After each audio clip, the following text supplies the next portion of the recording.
It's Friday, Feedback Friday, the feedbackiest day of the week. Jazz hands. I forgot the ha. I gotta do it again. It's Friday, Feedback Friday, the feedbackiest day of the week. Ha! Jazz hands. There we are. Sorry if my camera starts going spazzy. I'm not supposed to use that. Sorry if my camera starts freaking out. I am working in slightly low light conditions. A bulb burned out over there. And I'm like, I have to get this done. This has been a day, won't say from hell, because, you know, we all know Beelzebub is literally the devil, and I wouldn't want to insult her, stabby.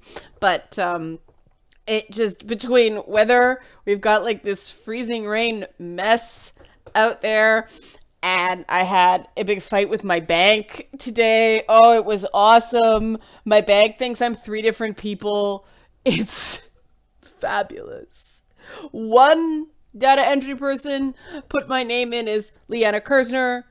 Another person put my name in as Kersner Leanna. And another person put my name in as Leanna Ray Kersner. Proof I lived in the South, man. My middle name is Ray. And so the bank profile thinks I'm 3 people. And of course, I have to go into a branch to set up to fix the mistake they made. And I'm like, there is a freezing rain advisory tonight. I'm not going into the branch today because I had to go to the grocery store, and I opened the car door and the car door goes whoosh, and I tried to get out, and I kept saying to my husband, this is cloak weather, man. And I wore a cloak. I have what I call it blanket weather, you know, those wraps. So I put on like a coat, and then I put the thing over my head like a Lord of the Rings character, but it worked, man. Like, he had an umbrella and it was just going whoosh. The weather is grizzly out there right now, but that is not what I'm talking about today. I'm just, if I seem kind of, that is why. It's just been one of those days. But I do have 3 whole videos to do feedback on. The Horizon Zero Dawn video, typically half the traffic of regular stuff, but PlayStation still sends me codes, so I'm playing nice with PlayStation, you know, and it's so beautiful, and people seem to enjoy it. I mean, okay, there was only 1,000 views, but the video got 100 thumbs up, which is like 10% positive engagement. That's amazingly high, so people really liked the game and thought it was pretty and appreciated it, and that's awesome, because, hey, you know, I got a $20 DLC. Well, it's something ridiculous, like $26 in Canada. But hey, I got it for nothing just to make a video. The video I did after the Texas church shooting got some people upset. That is to be expected after emotionally charged events like that. It's always, should I do it? Should I not do it? It feels weird to think about anything else that day, which is why I make videos like that. Obviously, I didn't touch on the shooting itself because I didn't know anything about it. But I'm not going to address the criticisms and personal attacks people had. And I do distinguish between the two because it's emotional. It's emotionally charged. People need the space to vent, and just overreacts a pejorative, but overreactions in response to that are understandable. So it's just, people said their piece, fine, whatever, moving on. It was still overall positively received, don't get me wrong, just I expected some people to feel strongly about things, and they did. The video I made about the NBC video thing did well, was very well received, and, you know, even though people were talking about Gamergate in the comments didn't turn into a dumpster fire, and there were quite a few of them. What a shock. But that's what I love about you guys. That's what I love about the community we've built here. We can talk about difficult things, and we can disagree, sometimes disagree strongly, and it doesn't turn into a stark raving mess. And I love you guys for that. Thank you for being cool. You know, I couldn't do that part without you. And so this is me expressing my appreciation. Um, and hopefully that will serve me well when Lady Bits episode 2 comes out. I talked to my patrons this week about Lady Bits episode 2. It's one of those interesting experiments where I set a definition and I follow that definition, and it led to some surprising results, and I'm being loyal to those results. I'm trusting my methodology, but it's going to rustle some jimmies. Probably not your guys' jimmies. Your guys will probably understand. And I'm surprised at how many people don't know that phrase, rustling jimmies. News to me. Live and learn. But yeah, that video I made about the NBC thing, I expected a lot of people to be really, really angry about that. And some people were like, but the comment, and it was a fairly frequent comment, multiple people said it, they're like, Milo's alt-right? Milo Yiannopoulos is alt-right? Milo Yiannopoulos wrote the article for Breitbart basically introducing the alt-right to the world. You know, if he claims to be not alt-right anymore, whatever, but at the time, at one point, you couldn't be more alt-right than Milo Yiannopoulos. It's amazing how quickly things change. And now I don't follow him religiously, obviously, because he hates my guts and is not rational where I'm concerned. So it's better to just stay away from the Miloverse, even though he did put me on his mailing list, bless him, for his book. But it's better to just stay away. It's, you know, it's one of those things where somebody hates your guts and you really have no idea why, but you recognize they hate your guts and you respect that because nothing can good from trying to forget that they hate your guts. It's one of those things. I don't understand why I trigger Milo so badly, but I'm one of the few people who can claim that Milo blocked me on Twitter before he was banned. That's how much he hates me. So let's just leave that there. That's the reason that whole alt-right connection was made. So I don't know what he says now. Like I said, I don't follow him. It's just, yeah, there was a point where hopefully you can understand why alt-right Milo Gamergate was a connection in some people's minds. I can only do so much to correct that narrative.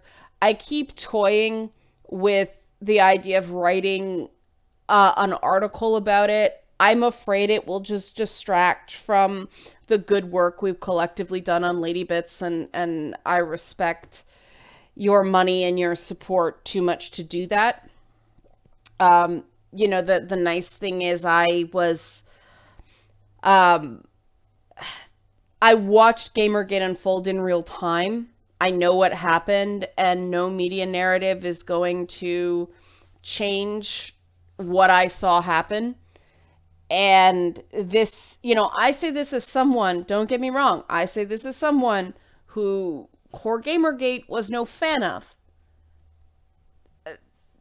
Anti-Gamergate doesn't like me either, but unfortunately that is the job of a journalist in those sorts of roles, that both sides are not going to like you if you do your job.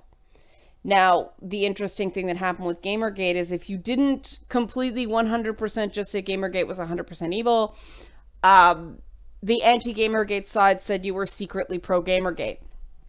And if you didn't agree with certain things, whole hog, some people within the Gamergate movement said you were secretly anti-Gamergate. It was this weird kind of digital, like, online McCarthyism, you know, were you or have you ever been a member of the Gamergate party? Like, and people say to me all the time, like, whoa, you're really brave for just saying Gamergate like it's not a dirty word. It was a slap fight on the internet. I have been a gamer so long.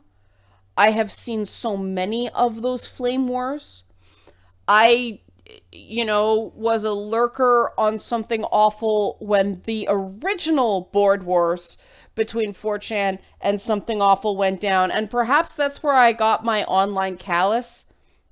That crap was so ugly.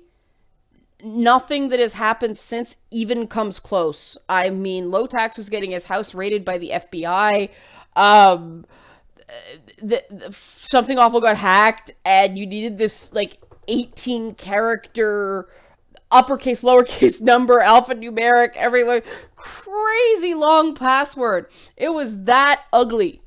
And the bad blood between something awful and 4chan exists to this day. Maybe it's calmed down some because 4chan is not now what 4chan was. But this is not feedback. This is just additional information.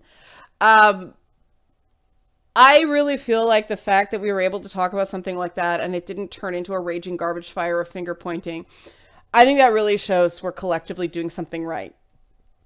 Again. And I'm quite happy about that, even though I'm still so cold. My hands are still cold. I'm having trouble moving them. So again, thank you for that. That was really cool. Thank you for being cool this week, even though it was tough stuff. Now's a good time to get on the Patreon bandwagon because, yes, there will be more Lady Bits stuff coming down the pipe. That is the way to financially support Lady Bits if you missed the Kickstarter. I am working on merch, and that brings me to the question of the week, which is sort of open. I don't want to ask the patrons this because it's a would you buy thing, and I don't want to double dip on the patrons. It was suggested to me that I make replicas of the trophies for the episode. Somebody really liked the Lara Croft twin pistols and bow design. And I'm like, awesome. That was made out of polyclay, Sculpey, and a stick from my backyard that I soaked in water to get the bend without it breaking, and then twine. And boy, it's really fun wrapping stuff in twine in a house with 9 cats. They're like, toy. But if there is an interest in reproduced, that one's simple to copy. Some of the others perhaps not so much, but there's no reason I couldn't do resin casts of them. Although that one's fairly easy. But what do you think? Is that something people would be interested in? I mean, the problem with some of them is the shipping would be prohibitively expensive. With some of the bigger ones. The small one, no problem. It weighs nothing. But is that an idea? I'm still working on the patch design. If anybody has any idea about patch designs, let me know, because I'm stumped. But that thing about the trophies is reproduction of them, something that might be an idea going forward as merchandise, as a limited thing. Let me know. It was an interesting idea. I don't know what to think about it. I'm lousy at merchandise extensions. That's not I'm great at branding. I'm great at social media stuff. Merchandise marketing, forget it. My tastes are just not mainstream enough. So let me know. That's my question. Thank you for watching. And again, thank you for being cool, clear-headed, rational, thinking, compassionate. I won't say adults because some people find that as an insult, but human beings this week. It shows it can be done. It shows YouTube comments don't have to be a garbage fire. And that's very important to me.